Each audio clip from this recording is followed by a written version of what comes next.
And welcome back, everybody. We're here for another lesson on world history and the land-based empires. And today we're going to be talking about how belief systems were used by these land-based empires to bring about homogeneity, or basically a cultural glue binding together a group of people. And religion is a big deal, not just from a belief system. We're really not looking too much at the belief systems. We're going to look at basically how leaders and how states have used religion throughout history, especially in this time period, to solidify their hold on a region and also bring about, again, a cultural unity to people. We're looking basically a little bit of the history of each of these. We've gone over it throughout this course. We're looking really at how it works in the term of geopolitics, which is how one state gets along with another state. We'll be looking at some of the a map that will show how these religions are interacting. A couple of big developments in this time. You have a really intense rivalry developing between Muslims, between the Shia Muslims and the Sunni Muslims. And this goes on to this day. You're going to have a further splintering of Christianity by the Protestant Reformation, which occurs in the 16th century and leads to a major war in the early 17th century called the 30 Years' War. And eventually how that war worked out that Europe becomes a pluralistic state with religion, and they managed to get along actually rather well. Another development is going to be the formation of Sikhism, which is the fifth largest religion in the world, and it starts in the Mughal Empire under Akbar. So we got a lot of things going on here. Now, basically, all of these empires have a belief system at their core, whether it's Roman Catholicism in Western Europe. In Northern Europe, you have Protestantism. You have in the Ottoman Empire, you have Sunni Islam. In the Safavid Empire, which is weakening, you have Shia Muslim beliefs. In the Mughal Empire, you have Hindu and Islam battling it out and causing a problem over leadership. And Sikhism basically develops as a merge, a syncretic of these two religions. So that's kind of what we're looking at here. We're going to, again, we're adding a few new ones. One of the things we'll talk over probably in another video is a little bit about the Protestant Reformation in detail, and I'll be giving that at a future time. So we're going to look at this and let's look at the map, and we can see that as far as landmass, Islam is huge. It's taken over most of Africa. This is Sunni Islam, much of Western Asia, Central Asia, and also Southeast Asia. Okay, and this is probably the highest concentration of Islam in the world, which is interesting since it developed here.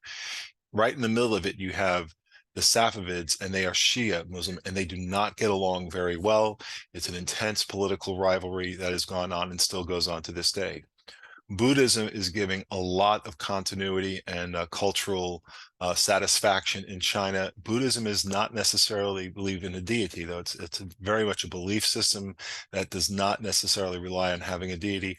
Also, Confucianism is a philosophical glue that is binding China together. Shintoism, or the worship of ancestors, is very large in Japan. In the Americas, you have the sun religions based on pyramids and stuff. The difference between this is that the Aztec have blood sacrifice as a big major tenet of their religion, and not so much in the Incan Empire. Okay, so that's our geography. And we also, one we left out is Orthodox Christianity is in Eastern Europe and all of Russia. And look how big Russia is. I mean, that is just one big place. All right. So a person that we need to know is, we want to know Guru Nanak, who is the founder of Sikhism, and Martin Luther, who starts the Protestant Reformation in the 16th century. We'll be going over Luther and his importance probably in a separate video, because that affects European history, and Europe is going to be coming center stage very much so in the next section. So some vocabulary which would be good to know is Sunni and Shia, and understanding the difference between them: Catholicism, Roman Catholicism, Orthodox Christianity, Protestantism, Sikhism, the Protestant Reformation. Actually, this is one of the rare times that all the terms on the list are something you need to become familiar with. So make sure you are looking those up, and as we are looking at other further discussions, that you're bringing them up. This is a very important document to European history, the 95 Theses. These are 95 arguments that Martin Luther makes, that concerns he has with the Roman Catholic Church. Martin Luther did not necessarily want to create a religious revolution. He wanted to reform. It's called the Reformation movement. He wanted to reform practices which were taking place in the Roman Catholic Church. It very quickly got very politicized. Princes and rulers saw their chance to get power and make themselves have power within religion apart from the Roman Catholic Church, where they had to answer to the Roman Catholic hierarchy. So that was one of the reasons why Protestantism, beyond the people accepting the beliefs, which of course was very important, but there was also a political element that drove the Protestant Reformation, because it was taking on a entity that was very solidified in Western Europe, the Catholic Church, the Roman Catholic Church, and it created an opportunity for a ladder for people to rise up in the ensuing chaos that this does occur. And again, I'm not saying that these people were not necessarily believed what they say they believe, but there also was a political response to it. We can see how religion is important just because of some of the architecture that's done during this time. This is a temple, a Hindu temple that's in India. Here you have the door where Martin Luther, this is in Wittenberg, Germany, and this is where he posts his 95 theses or arguments. Can you imagine having him in an AP course? 95 arguments that he's making, all right, in Germany. And this is the list of the arguments that he makes. And we've seen other examples of this. So what we're looking at here, the land-based empires are expanding because of gunpowder, but they're also consolidating and they're gaining legitimacy. So legitimacy, a part of gaining legitimacy is using religion. And this has been done. We started the year, we talked about Hammurabi receiving the law from the god Shemesh, Moses receiving the law from Jehovah, and each of them using to build legitimacy and having a concrete belief system, or a same belief system for a large group of people that could direct them. So we're going to have two big schisms happen, or splits. One is going to be in Christianity, where it's already been divided by the Great Schism between the Catholic Church breaking into the Roman Catholic Church and the Orthodox Church over really a few theological reasons, but also some political reasons. This is going to now expand that Roman Catholicism, which is dominating Europe, is going to split into Protestantism. Now, your other power you have growing here, your Roman Catholic Church, and it's been strong since about the 12th, 13th century in Europe, and kings are starting to get more powerful. And many of these kings benefited from the weakening of the Roman Catholic Church, and many of them therefore supported Protestantism. Some stayed with the Roman Catholic Church, and that enhanced their authority within their lands. But now the Protestant kings are looking at a new way of law and a new ruling thing. And we're going to go into the Protestant Reformation in a separate video, because we could easily spend a long time on the Protestant Reformation. But look over the notes before that I have posted here. You can look them over and go ahead and look them over, and you can get the idea. But you can see there's quite a bit of ideas, and we'll do this in a separate video. Another split that's happening is between Muslims, and they've always been a little different. And again, this also has very much a political reason. Who is the true speaker for the faith of Islam? And that's between the Shia and the Sunni. The Sunni tend to be more secular in their ruling. They create civil law. They're more tolerant of diversity of people who are of the book, Jewish people and Christians within their areas. The Shia are not as accepting of that. They practice a legal system that's based on Islam called Sharia law. And now the Sunnis occasionally will go with that religious interpretation, but generally speaking, they're very secular. And this is a real serious disagreement. A number of wars are going to be fought, and many of the conflicts that result in the Middle East between Muslim and Muslim is over Shia versus Sunni Muslims. All right. Sunni Muslims are the big majority of Islam, but the Shia are a sizable minority, and they're very vocal, and they remain in power mostly in this area that we talked about around the Persian Gulf, in Iran, and to a lesser extent, Iraq. Now, one group really wants to get along with everybody, and this is the Mughals. And their idea is, why can't we all just get along? You know, religion serves a unifying purpose. It's a peaceful purpose. It can bring people together. And Akbar is a big believer in this idea, more of um, a idea that religions can be separate, but they all serve a good purpose with is in formation of state, with civil law, etc. And they all offer valid pathways and exercise of freedom and satisfaction in a belief system. So some examples of Akbar: he gives donations to Hinduism, which he's Muslim, but he gives a lot of land grants and donations and affirmation to Hinduism. He also does the same with Roman Catholicism, which is making its way into his empire, into India. Now, while he's a Muslim, he really is intrigued in the new development, which is Sikhism, which is basically a merging together of the foundational core truths of Islam and Hinduism, which might, and we talked earlier about the differences, and he's looking at saying, what about all these things that they share? They share some amazingly important concepts about faith, about belief, and about ways of living a life that's a peaceful life. And that's what he wants to emphasize. So Sikhism starts rising very heavily in the Mughal Empire, and it has the full support of Akbar. He wants everyone to get along, and he wants to create Sikhism as an alternative to the rivalry that's between Islam and Hinduism that had been really driving the people of this empire apart since its formation of after about 1000 CE. So he's successful to an extent, but there's still a real problem between Hindus and Muslims, as we saw in some videos, even to this day.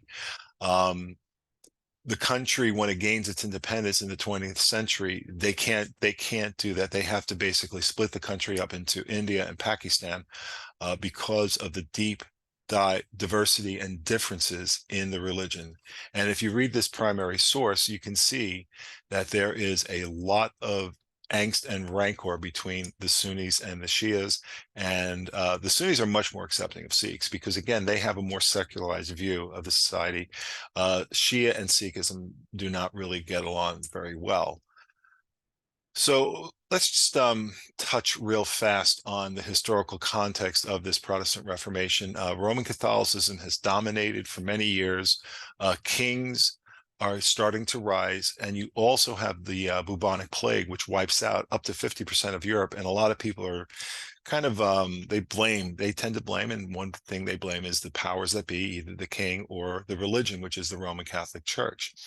You also start having in the Renaissance, this is a result of the Renaissance, and the idea of humanism is starting to rise, that people are very important. And Martin Luther bases a lot of his theology on the constructs of the Renaissance. And his primary, one of his primary things is he's really angry at some of the practices of the Roman Catholic Church. One was called simony, which is selling offices to people who had money to pay for it. And we've talked about this in class, the construct of primogeniture in Europe, of an heir, the spare, and one that goes to God along with a bunch of money, because they would become powerful because of their family position in the church. That was another thing that he had a problem with, was nepotism, that people related to each other or people in power were continuing to rise in power in church, even if they were not really Christians or good Christians, or even if they could do the job that was required of a bishop, say, they would get the position because they had a good name. There are also theological aspects of it. And one of them is that Martin Luther believes in the construct that salvation to God comes through grace by faith. And it's solely grace, and that comes through faith. The Roman Church believes in grace through faith, but they also believe in corresponding actions or works that show you are a Christian, that you must do to show you're a Christian. And these are not necessarily that you don't do things. It's mean that you do certain things. This is one conflict. Another big difference between Luther and Roman Catholicism is Luther has a phrase that he believes, and it's a definite Renaissance value. It's called the priesthood of all believers, that anyone who's a Christian can go to God directly and pray directly to God, can go to God without going through sacraments, and that sacraments they don't have to be done through priests. The Roman Catholic Church has no, we have the priests who are basically the intercessors, and they help people, they guide people, they're part of the process of reaching to God. So you have some real big theological differences, and the sociological view of the priesthood of all believers really starts taking on a lot of political aspect, because you start saying to yourself, well, if I can go to God on my own, if I'm a priest in the sense of a religious sense, where does that make me stand that I'm a serf, that I'm being treated terribly, that I have certain rights, and that I am special?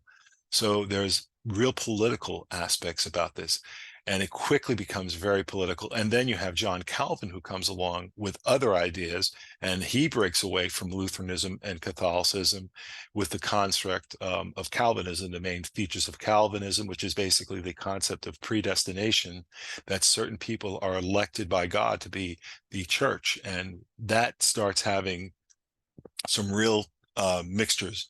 And then you add another group of people called the Anabaptists, who come onto the scene, and they do not believe necessarily in loyalty to the state. They believe in loyalty to God, and that loyalty to the state is basically an abomination to God. So now you can see that you have Protestantism. It's causing all sorts of waves throughout Europe.